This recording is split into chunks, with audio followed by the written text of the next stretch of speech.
जिला निबंधन एवं परामर्श केंद्र पहुंचे जिलाधिकारी राजीव रोशन ने किया औचक निरीक्षण। संबंधित पदाधिकारियों के साथ की बैठक, दिए कई दिशा निर्देश। गुरुवार को कैदराबाद में स्थित जिला निबंधन एवं परामर्श केंद्र पर दरभंगा जिलाधिकारी राजीव रोशन पहुंचे, जहां उन्होंने संबंधित पदाधिकारियों के साथ बैठक की और कई दिशा निर्देश दिए गए। तो वहीं जिलाधिकारी ने भी संबंधित पदाधिकारी से कई बातों की जानकारी ली और कड़ी हिदायत भी दी। साथ ही कई अधिकारियों को उन्होंने यह भी बताया कि यह जो परामर्श केंद्र बनाया गया है, जिस उद्देश्य से बनाया गया है, वह उद्देश्य पूरा नहीं किया जा रहा है। छात्र छात्राओं की संख्या काफ़ी कम है, आवेदन संख्या बढ़ाएं और जो 7 निश्चय योजना के तहत जो लाभार्थी इसके अंतर्गत आते हैं, उन्हें इस योजना का लाभ दें। हुई मुख्य रूप से जो डीआरसीसी की 3 योजना है, स्वयं सहायता निश्चय भत्ता योजना है और केवाईपी की स्कीम्स है, इन सारी स्कीम्स पे चर्चा हुई है। किस प्रकार से हम लोग जिला का प्रदर्शन अच्छा करें, इस पे कार्य योजना बनाई गई है। कई सारी स्कीम है जिस पे अधिक फोकस करने पे की आवश्यकता है। आज इसी कड़ी में विभिन्न संस्थाओं के जो प्रधान हैं उनके साथ डीआरसीसी के द्वारा एक और बैठक आयोजित की गई है। कार्य योजना ये बनाई जा रही है कि जो सरकार की स्कीम्स है उसका अधिक से अधिक जिला के लोगों को, बच्चों को लाभ मिले। प्रचार प्रसार का हाँ, कमी है कि हम और बेहतर कर सकते हैं। जहाँ पे हमारी जितनी आबादी है, जितना हमारा शिक्षा का स्तर है, उसके अनुपात में हमें और अधिक आवेदन जनरेट करने की ज़रूरत होगी। ये भी कार्य योजना बनी है कि हम लोग विद्यालयों से डाटा वगैरह प्राप्त करके स्पेसिफिक उनसे संपर्क करें, उनसे आवेदन भरवा करके उनको जानकारी दे के, जागरूक करके उनको हम लोग लाभ दिलाएँ।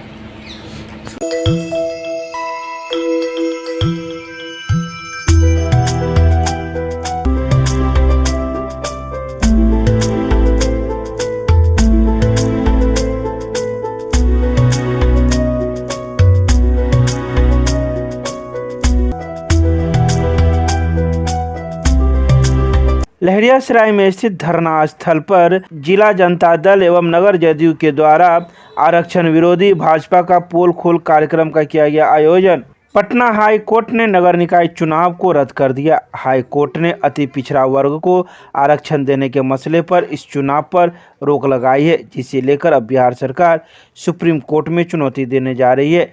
ये बातें जिला मुख्यालय लहरियासराय स्थित धरना स्थल पर प्रोफेसर विनय कुमार चौधरी की अध्यक्षता में जिला जनता दल एवं नगर जनता दल के द्वारा आयोजित गुरुवार को आरक्षण विरोधी भाजपा का पोल खोल कार्यक्रम को संबोधित करते हुए कही गई। वहीं जिला अध्यक्ष बेनीपुर विधायक प्रोफेसर विनय चौधरी ने कहा कि अति पिछड़ा वर्ग के हक को लेकर हमारी पार्टी, हमारे नेता बिहार के मुख्यमंत्री नीतीश कुमार की प्रतिबद्धता रही है। समाज में पिछली पंक्ति के शोषित और वंचित समाज के लोगों को विशेष अवसर देकर उन्हें समाज के मुख्यधारा में लाया जाए। भाजपा हाईकोर्ट के इस फैसले पर लगातार भ्रम फैलाने की कोशिश कर रही है।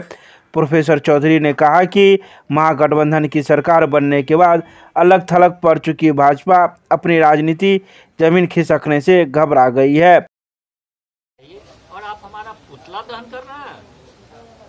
आपकी भूमिका कौन सी भूमिका थी नीतीश बाबू की, जो आपने नीतीश बाबू का पुतला दहन किया? यह बतलाने के लिए कि यह हमारी भूमिका नहीं है, नीतीश बाबू की भूमिका नहीं है, यह भूमिका सिर्फ और सिर्फ भाजपा का है, जिसके कारण आज हम लोग बैठे। आप बोल रहे हैं कि भाजपा कहा हूँ कि वो लोग लोकसभा का कोर्ट का निर्णय आते ही मुख्यमंत्री का पुतला दहन करने लगे।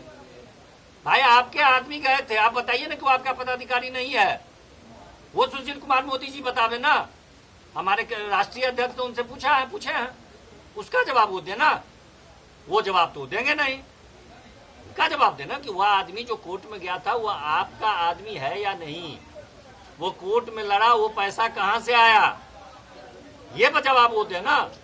हम तो कल भी अत्यंत पिछड़ा को आरक्षण दिए थे, आज भी उसके स्टैंड पर है और कल फिर हम सुप्रीम कोर्ट जा करके इस आरक्षण को मैं लागू करें। जब सुप्रीम कोर्ट का आदेश के संदर्भ में यही ना है कि ये भाजपा, यही मैं अभी कह रहा था ना कि हम लोग को सावधान रहना है। वो झूठा बात करता है, वो दूसरे कोर्ट के केस के संदर्भ में था, इस केस में तो उन्होंने सीधा सीधे कह दिया था। और उस कोर्ट के संदर्भ में भी जो केस का निर्णय हुआ था उसमें तो जातीय जनगणना कराना पड़ेगा ना। आप क्यों नहीं राष्ट्रीय स्तर पर जातीय जनगणना कराने के लिए तैयार हैं? आप उसी कोर्ट को आप कोर्ट करते हैं, तो उस आधार पर तो आपको जातीय जनगणना कराना पड़ेगा ना। क्यों नहीं कराते हैं आप? हम लोग तो गए थे कहने के लिए, क्या दिक्कत हो गई? तब तो हम लोग साथ थे। यहाँ पर कहे कि नहीं जातीय हम लोग तैयार हैं, और वहाँ पर उनके नेता जो हैं सो कहते नहीं हम नहीं कराएंगे। यह दोहरा चरित्र उनका है। मेरा सिर्फ ये कहना है कि इस दोहरा चरित्र का भंडाफोड़ करने के लिए हम लोग यहाँ पर एक करण क्लासेज इंडियाज नंबर 1 अब ज्ञान सरिता पब्लिक स्कूल रोहेलागंज कैदराबाद में हम कराते हैं bank, railway, SSC, CSAT, CTT, management, defence and all other general competition exam की तैयारी। संपर्क करें, हमारा नंबर है 9934849798, दूसरा नंबर है 7633955870। दरभंगा शहर में बदलाव के लिए एमएसयू ने शुरू किया 5 दिवसीय पैदल यात्रा। 10 वार्ड का यात्रा कर मिथिला स्टूडेंट यूनियन का पैदल यात्रा पहुंचा वार्ड नंबर 15 के लक्ष्मी सागर में।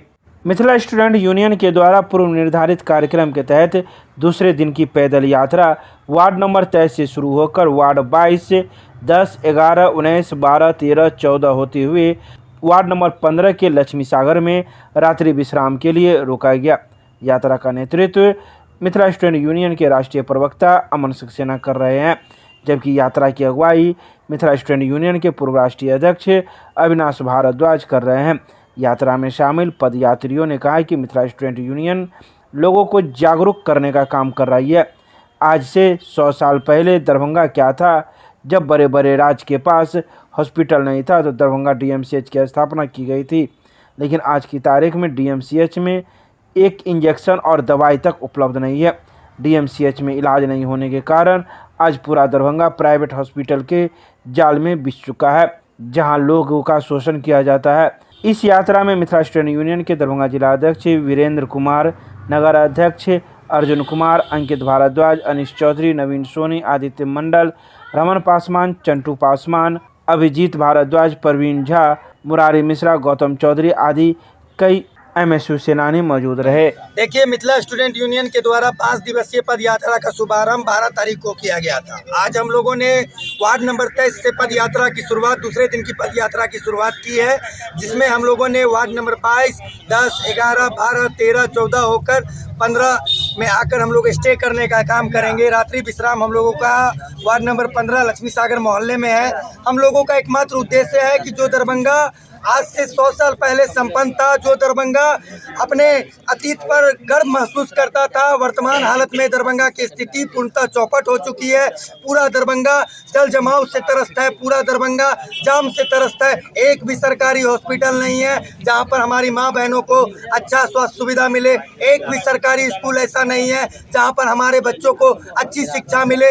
इस अमूमन हर एक वार्ड में गंदगी की समस्या, भ्रष्टाचार की समस्या, यह पूरे दरभंगा की समस्या बनकर रह गई है। हम लोगों ने पद यात्रा के माध्यम से स्मार्ट सिटी दरभंगा का कार्यक्रम रखा है, जो 12 अक्टूबर से लेकर 16 अक्टूबर तक दरभंगा के 4800 वार्ड में और लगभग 80 किलोमीटर का यह पैदल यात्रा हम लोग करने के लिए जा रहे हैं, जिसका उद्देश्य है कि हम लोगों को जगाएं, लोगों को जागरूक करें, और एक दिन जिस समय जब जरूरत पड़ेगा तो पटना की सरकार हो या दिल्ली की सरकार हो, उनके खिलाफ हम लोग मिथिला के लोग, दरभंगा के लोग क्रांति करने का काम करेंगे, आंदोलन करने का काम करेंगे। पटना में जाकर हो या दिल्ली में जाकर हो, जो हमारी मांग है कि दरभंगा एम्स बनाया जाए, हमारी मांग है कि दरभंगा एयरपोर्ट का विस्तार सही से हो, हमारी जो मांग है कि तारामंडल का जल्द से जल्द निर्माण हो, हमारी जो मांग है कि दरभंगा का 200 ओवर ब्रिज का निर्माण किया जाए। और यह मुहिम हम लोगों का इसी के संदर्भ में किया जा रहा है, और 16 तारीख को 48 नंबर वार्ड में जाकर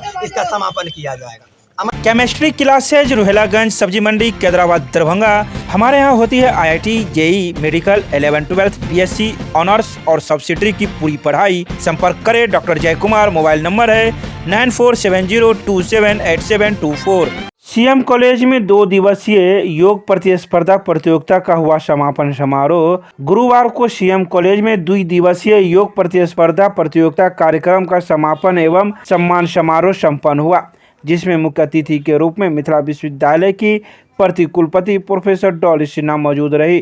प्रतिकुलपति ने खेल के सफल आयोजन के लिए प्रधानाचार्य एवं संस्था को बधाई संदेश देते हुए कहा कि यह प्रतियोगिता निराश छात्राओं को पुनः आशावादी बना देता है।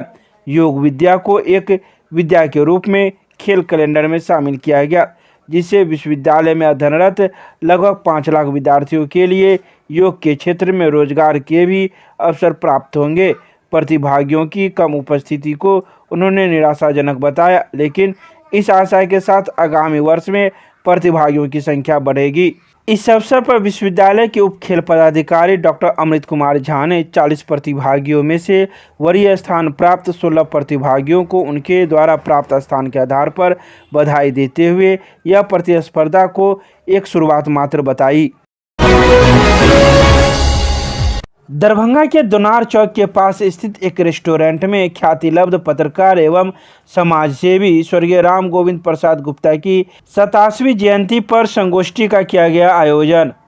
गुरुवार को दोनार चौक में स्थित एक रेस्टोरेंट में विनोद चौधरी की अध्यक्षता में स्वर्गीय डॉक्टर राम गोविंद प्रसाद गुप्ता की 87वीं जयंती मनाई गई, जिसमें पत्रकारिता में वैश्वीकरण कल और आज के विषय पर संगोष्ठी का आयोजन किया गया।